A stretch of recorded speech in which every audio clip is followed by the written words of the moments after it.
After yesterday's heavy downpour, are we to expect some more showers of blessings? Felicity Ahathanyo is the chief forecaster with the Ghana Met. She will be joining us very shortly, telling us what to expect in the capital and beyond.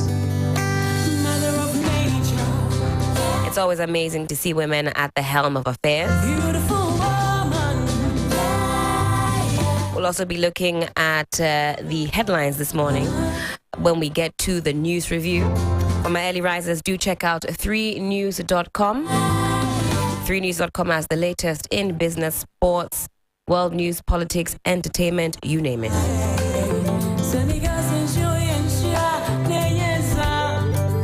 Of course, again, the happenings at Ashaiman, top of our radar this morning. What are your thoughts? Share them with us. We are at 3FM 92.7 across the board. Do check us out on Facebook, Instagram, and also on Twitter.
With Sunrise on 92.7 3FM.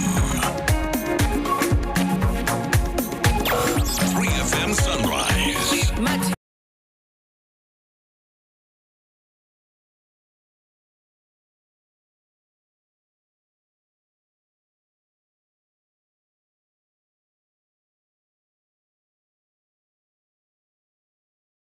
Meant in the flesh, because she is here live and in color. Felicity, a very good morning to you, and a very happy International Women's Day to you.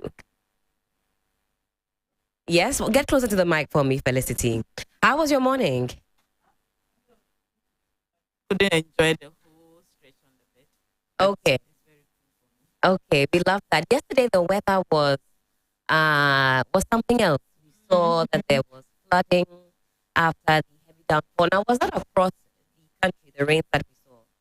No, it wasn't across the whole country. It was just over the southern sector. Okay. Given that it's not every part of the southern sector. And the most areas that was hit was the coastal strip. And the rain the downpour lasted in some cases over 2 hours. Yes, I think some had 3 hours. 3 hours of heavy downpour.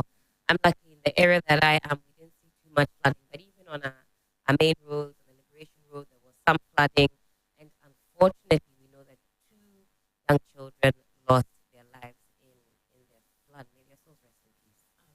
This is so pathetic. It's so sad for me that natural disasters will still be killing us. And I think it's about time that we ourselves as citizens, we take certain things and make good use of it so that we can correct the wrongs that we have done. Because if you know you build on the waterways or over the years you've been experiencing the flood anytime it rains, it's quite advisable to start thinking of relocation or even to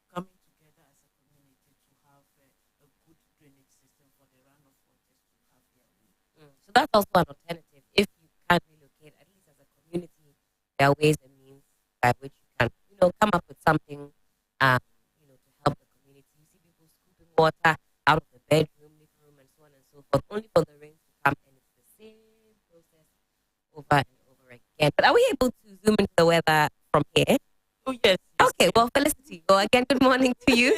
What should we expect today in the weather for the capital and beyond? Yeah, today is Women's Day. Yes. So the weather is loving the women. Uh-huh. So it's going to be partly cloudy for the southern sector. We'll have the sun shining so that we can do all the outdoor activities that we planned for. But then in the afternoon, around 2 to 4, thereabouts, we expect some localized rain for the eastern region, part of Greater Accra, central, western, and then part of the OT region today. So for the sea, it's still rough for today, but we are not having much rain and thunder clouds over the sea. So fisher folks can go for fishing, but the tides and the windy will be a bit rough, so they have to take precautions. For the Volta Lake this morning till in the afternoon is cool for fishing, but 2 to 4 we have some rain and thunder over the Kwame Danso area down to Pong or Akosombo area. All right. Well, you get it here first, live and in color. The weather update from Felicity. Felicity, quick one though. How long have you been a weather woman? If I want to start from the business, it will be 24 years now. 24 years. And that's why we're celebrating International Women's Day today. Celebrating with women like Felicity and the other women who you'll be hearing on the show, doing incredible things, showing dedication, devotion, and passion for their respective jobs. It's now time for us to take a look at the news review. Felicity and I, we have some papers in front of us like we typically do. We'll run through the headlines and then we'll take the details. Felicity, what's going on? You are a pro. You are going to be a pro at this. Just follow my lead and then we move. The Ghanaian Times this morning has a number of stories on the front page. And I'm sure you've been following what's been going on in Ashaiman. Yes, not too much, but then once in a while I just glance to see what's going on over there. I couldn't stomach some of the videos that I was seeing. And you might have seen some of that on our social media platforms. Of course, viewer discretion is advised. For those of us with a bit of a weak stomach, if you can't stand a lot of violence, then you might want to watch with one eye closed or avoid altogether. But the papers are all carrying this story. The Ghanaian Times has this to say. They say murder of soldier, military suits on assignment, beats arrest over 72 residents for questioning. That story is captured in page 3.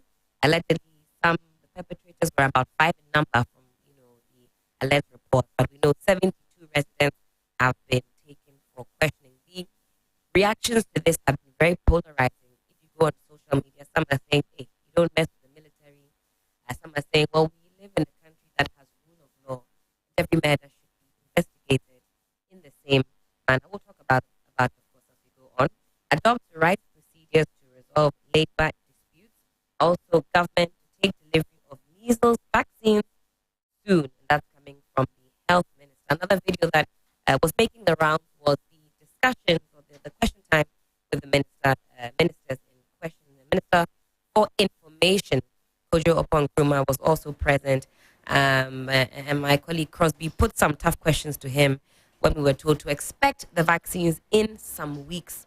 No definite dates set as yet, but the the information minister says, well, the information is the information. We'll expect it in some weeks. In the meantime, we know that we have hundreds of children now afflicted with measles, adults who are immunocompromised, who are going to be sadly affected by this. Again, on the front page of the Ghanaian Times, 2 children drown after torrential rains at Botiano. And the back page, Ghana exports some 31,922 metric tons of fertilizer in 2022. Rains cause havoc in parts of Accra. The Republic Press this morning, soldiers storm Ashaiman to revenge colleagues' death. And also we'll talk about some of the other instances where we've seen soldiers swoop in and, if you like, take the law into their hands. And while we heard about what happened in 2021, some soldiers who had passed out were in the town and alleged that one of their colleagues' mobile phone was stolen. So what ensued was, residents being terrorized, if you will, some of them thrown into gutters, their phone taken. Is this something that we can continue to allow? We'll hear from you as well as we go on. Minority chides government on vaccine shortage and reject NPP and NDC. Dr. Ankra challenges Ghanaians. We'll come back and look at the details. But Felicity, what do you have for us on the front pages? Yeah, and I have two papers with me. The first one is the new publisher. The first story is I have chopped all my ex-gratia. Mahama says he won't return Foko. That's how it's captured. Yeah, that's I'm sure you heard him say, he says the money I've spent it, so where am I going to bring it? Let's move forward, he says. Yeah. We have to move forward. Once the money has been released to you, dear, most definitely. What are you going to use? Spend it. You will spend. Especially when you have a woman by you. Definitely, you have to. The second one has to do with our President Akufo-Addo explains State of Nation today. Then the other one says the apology to Na Echwe.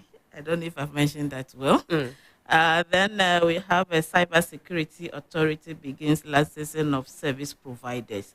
And we can find that story in page 7. Lovely. The back page is more like a whole lot going on here. It's more like an advertisement, if I can say. One logo is a youth employment agency. And then I think they're doing some program to celebrate some PROs, but let's move on from that. The finder is also here. Yeah, so the other one I have is the finder. Okay. Yes. Yeah, the first story says the UN reforms overdue upon Nkrumah.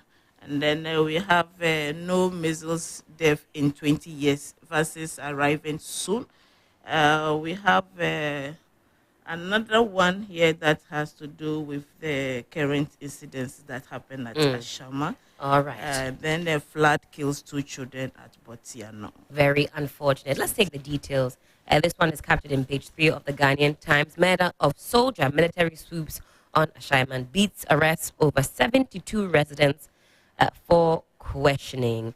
Now we're told that Ashaiman turned into a ghost town when some military personnel stormed the area and arrested at least 72 people in connection with the murder of a soldier, Imoro Sharif. Now, this was after the soldiers had subjected some of the residents to severe beatings to avenge the death of their colleague, who was allegedly murdered in cold blood on Monday.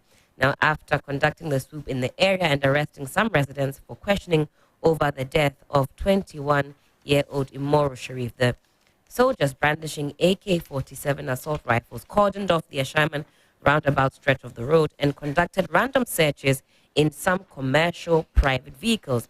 A mini passenger bus, popularly known as Trotro, in which this reporter was traveling at about 9:50 a.m., stopped, and 2 young men believed to be in their early 20s were ordered to alight, and they were searched. Are you sure you don't have a hand in the murder of the soldier? One soldier asked a passenger, who in a trembling tone replied, "No, sir, I have no hand in that."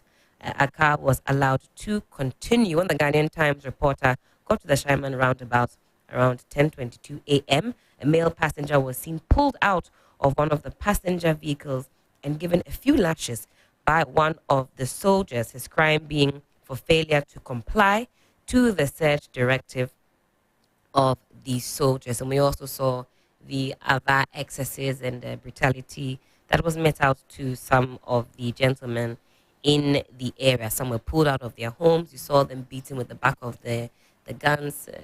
Not pleasant. Not at all. I think it's an unfortunate incident that is happening.